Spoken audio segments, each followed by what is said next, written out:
Hey guys, today I'm going to be doing my June favourites and empties. I can't believe how quickly June has flown by. We've been really busy at my house with various different things going on. It was my birthday on the 11th. We went away to London for the weekend for a shopping spree, and we also had a kitchen put in. It was actually put in this weekend just gone. So everything's been a bit crazy, and then also obviously still planning for the wedding and lots of things that need to happen around that. So I didn't think I was actually going to have that many favourites to share with you, but when I sat down and started thinking about what I'd been really enjoying and loving and using a lot, and I'd kind of made a few notes in my phone as well, kind of towards the beginning of June, of things that I was really loving, I actually have quite a few. So I'm going to jump in with the favourites first. So I'll start off with some kind of makeup related things first, and the first thing is a cheek combination that I've been loving lately. I've been using these three products for the last 2 months at least, I want to say, and I've actually really been enjoying them. I kind of just pulled them out and was using them every day just because they were kind of sat in my makeup basket on my desk as I was getting ready. They're right there. It's easy to just grab them and use them, and it's kind of that thing of if you use something every single day, you kind of get quicker at using them and better at using them, and over time I've kind of grown to love them. So I start off with Makeup Revolution's Radiant Lights Powder in Breathe. This is a highlight powder and is absolutely beautiful. It is not glittery at all. It just leaves a beautiful sheen on your skin. Looks really natural, really nice and glowy. It's not too much. You could build this up if you wanted a more kind of defined extreme highlighter on your cheek or anywhere else on your face, but this is really beautiful for just kind of a really natural highlighted look. So I just apply that with a kind of fluffier brush to the tops of my cheekbones. Then I go in with this bronzer from MUA. This is their bronzer in shade 3. Which I know I've talked about previously.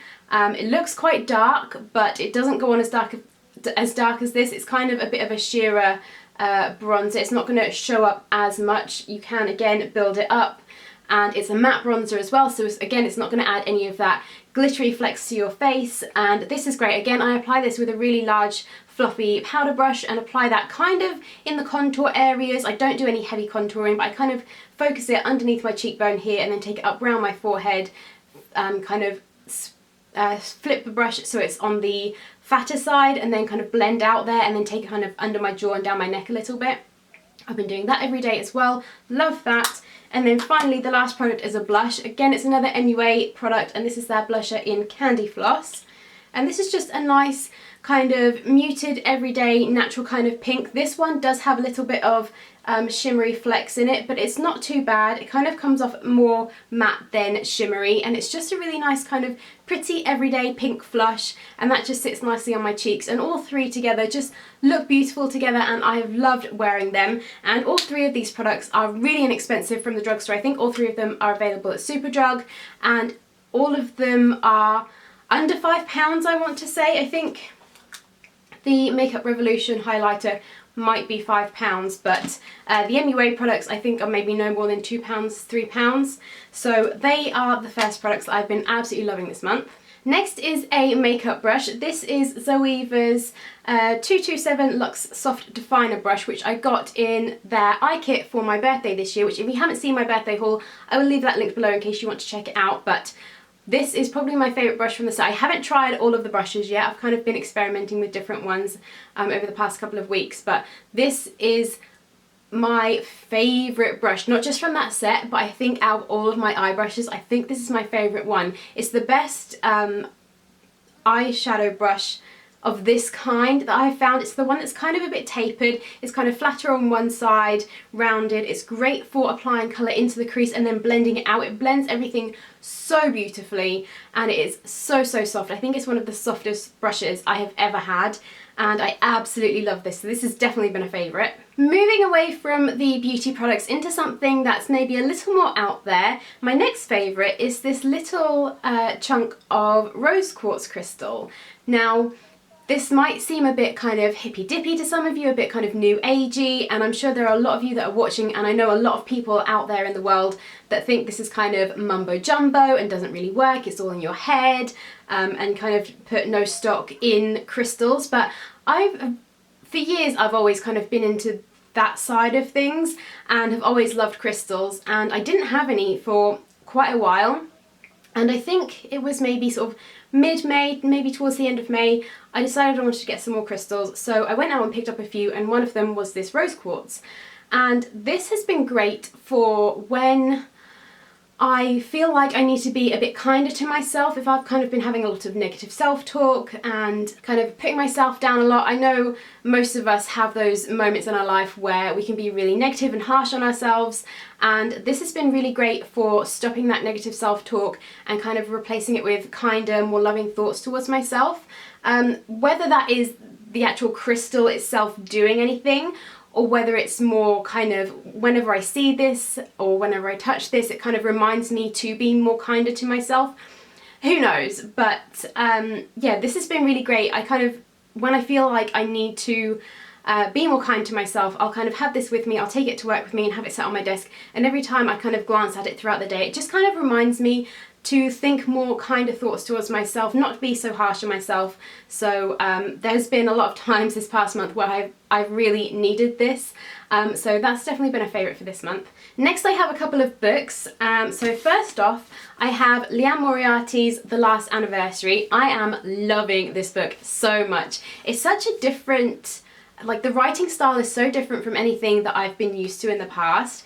It kind of flits between several different characters, kind of storylines and perspectives, and it also skips between different periods in time as well, for each of those same characters, but it doesn't feel disjointed at all. The story flows and it has a really strong storyline to kind of tie everything together, but you're kind of learning about each different person's kind of history and their thoughts and feelings now, and everybody's trying to work out the Monroe baby mystery, or not everybody's trying to work it out, some people know what it is, but the kind of younger generation are trying to figure out what the mystery is. There's obviously some sort of secret surrounding it, that when people become sort of the people in the family, once they reach 40 years old, they then kind of learn what the secret is.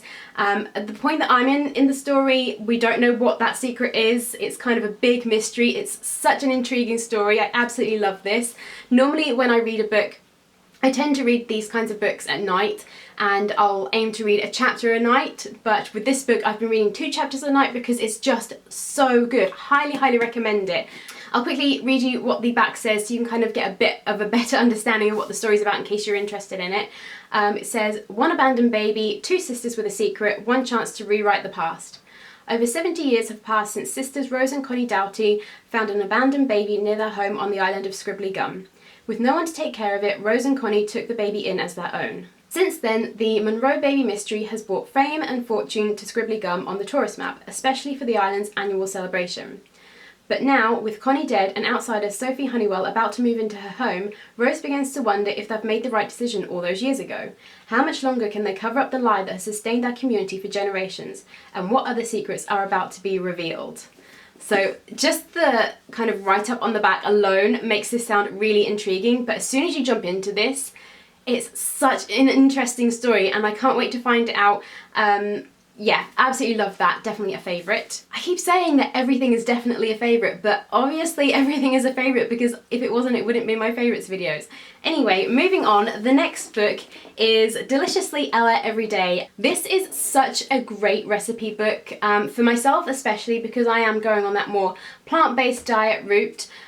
This has a ton of plant-based recipes in it, vegetarian recipes. It's also low on the gluten and the sugar side of things. Her recipes are sweetened with things like applesauce and bananas and kind of fruit sauces and things like that to make it sweet rather than using sugar and things like that. This is so great if you're interested in going plant-based, vegetarian, or if you're just looking for some healthier recipe ideas, or if you want some healthy treat ideas, this is a great book. She's got lots of like brownies and cookies and muffins and cakes and all sorts of things like that, like chocolate recipes that are completely plant-based and lactose-free or dairy-free, which is amazing for me. I would say probably about 90% of the recipes in this book I am dying to try. I haven't actually tried anything yet. We've just had a new kitchen put in, so the kind of end part of last month has been a bit of a nightmare. I haven't really been able to use my kitchen properly, so I haven't had the chance to try any of these out yet, but trust me, this month, hopefully as long as I get time, we're going to be baking some goodies from this, me and Ben. So Would highly recommend this if you are interested in kind of plant-based recipes or just healthy recipes in general. I think this would be a really great thing, and I actually have her first book on my wish list as well because this has been so great. I really want to get her other book as well. I have a couple of food favourites for the month. First off, I made some black bean burgers, which were also really great, but the recipe that I found online for them also kind of displayed those black bean burgers with some skinny fries, skinny garlic fries, and I thought, oh my gosh, why have I never made them before? We don't tend to keep frozen chips in the house. We'll just buy potatoes and make our own chips or wedges or whatever we want. So I thought, why don't I make those? They'll be really simple. So literally just chopped up a potato kind of thinly one way and then sliced it thinly the opposite way to make the really skinny fries, and then just drizzled some olive oil over them, sprinkled a little bit of salt and pepper, and then sprinkled some garlic powder over the top, mixed it all together, chucked it in the oven for about half an hour, and oh my god, they are so delicious. They are my favourite type of chip type product that I make. They are so good. They're crispy and just really moorish. They are so good. Do find that you need to use more potatoes. Normally I do kind of a potato each for me and Ben, but I find I kind of need to use more like 3 potatoes if I'm doing the skinny fries. Not sure why, probably just because I love them and I want more of them, but they have been absolutely delicious. There was a point in June where I wanted them every single day. I've kind of tamed that desire for the time being, but seriously, they are so delicious. And then the other food favourite was I would take a plain bagel, toast it, and then spread almond butter on the top and then have chopped banana on top. That is so yummy as well, and it's great for if you want kind of a more filling snack or if you want a lighter lunch. It works great for both of those reasons, and it's really filling, it fills me up for a long time, and it's great if you want something that's kind of slightly on the healthier side. Bagels obviously aren't so great. Almond butter you kind of have to have in moderation, but generally it's kind of on the more healthy side as far as snacks go, and like I said, it's really filling, gives me lots of energy, keeps me full for a long period of time, so that was definitely a favourite in June. And my last favourite for June has been my current handbag, which is kind of funny because when I picked it up I didn't love it that much. This is the bag, by the way. It's quite a large one, as you can see. This was from Primark and I think it was about £10. And I wanted a big bag like this because I wanted a big bag where I could chuck lots of things in. I kind of had a smaller bag at the time and I just wanted to be able to carry a few more things with me. So I picked this up. Wasn't sure if, and I kind of got it home, and then once I packed things in it, I wasn't sure if I really loved it. Like I said, I was used to a smaller bag, and that bag had kind of like a middle section that was open, and then it had a couple of zips on either side, and it had a zip in the middle as well. So it had lots of different compartments for me to organise everything in. And then this one, as you can probably tell, is just a massive bucket bag. There's no kind of structure or organisation within it. You just kind of chuck everything in and then you have to root through it to try and find anything. But the more I've used this, the more I've grown to love it. I'm kind of used to the fact that I'm just chucking things in and rooting through to find things.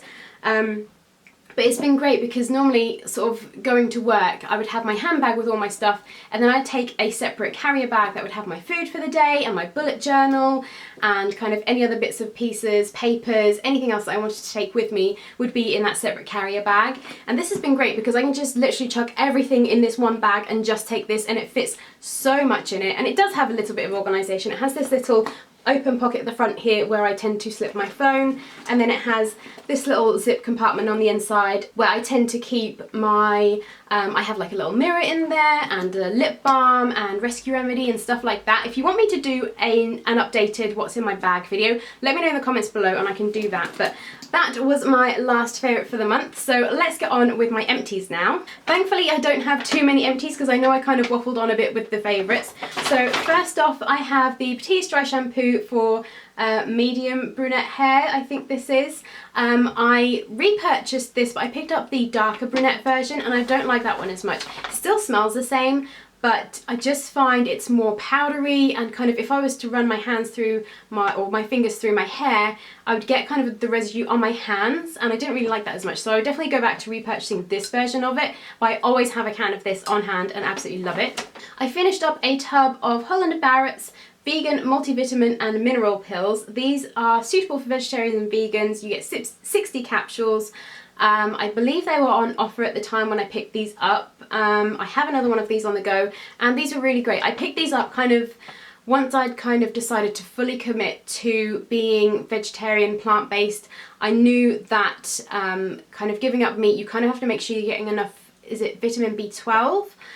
So I wanted to pick up a vitamin pill and start taking that again. So these are the ones that I decided to pick up, and they have been working really well for me. I feel absolutely fine. I don't feel like I'm missing out on anything. If you have any other recommendations for kind of vegetarian or vegan vitamin pills that you think I should maybe try out, then let me know in the comments below. But these are the ones I have been using, and they've been working well for me. I have a couple of base products, both from Bourjois. So the first is the Bourjois Healthy Mix Serum Foundation, which you guys know I absolutely love. This is my all-time favourite foundation. Always repurchase this. This is in the shade 51 Light Vanilla. Absolutely love this. I already have another bottle of this on the go, and I will never be without a tube of this. It's just, it goes on so nicely. It's kind of has like a gel base to it, and it just sits beautifully on the skin, sinks in lovely, doesn't look unnatural or cakey, matches my skin colour really well. I just absolutely love this foundation. And then I used up the Bourjois Healthy Balance powder in the shade 52 Vanilla. Again, this is really nice. I've actually repurchased this. I did tend to go back to the Rimmel face powder, but I actually really like this one. And again, this doesn't kind of look cakey on the skin. It's not too much, it's not too powdery. Not the best at oil control. I do find I get quite shiny throughout the day and need to blot my face, but it is a really nice powder, and it's very compact as well. So if you're traveling, if you're kind of moving about the country or whatnot, this is really great for kind of taking with you. It's really slim and compact, it's not going to take up a lot of space, and it has a nice mirror on there as well. And finally, I have a couple of products that I haven't entirely finished up. The first one is Soap & Glory's Heal Genius. This is a gel-based foot cream that kind of tingles, and it's almost like a balm. It kind of sits on your skin. It's kind of a bit of a silicone kind of feel. It doesn't sink in very quickly. This was okay. Not my most favourite thing, and I kind of would forget to use it, and it was kind of sat on my bedside table for, I feel like it's been there for a couple of years now, so I just thought, you know what, I'm not using this, I'm not fussed about using it up, so I'm just going to get rid of it. And then the last thing is the Kerastase Crystalliste Le Cristal. This is a rinse out conditioner. And this was really great. I can't remember, I might have done a blog post reviewing this, maybe. I'm sure I've mentioned it either in a video before or in a blog post. This was actually really, really nice. It made my hair feel really great and really soft and moisturised and nourished. But I kind of, because I loved it so much, I did that thing where I put it away in my cupboard because I want to save it. And then I went back to try and finish using it up because I'm now trying to finish using things up.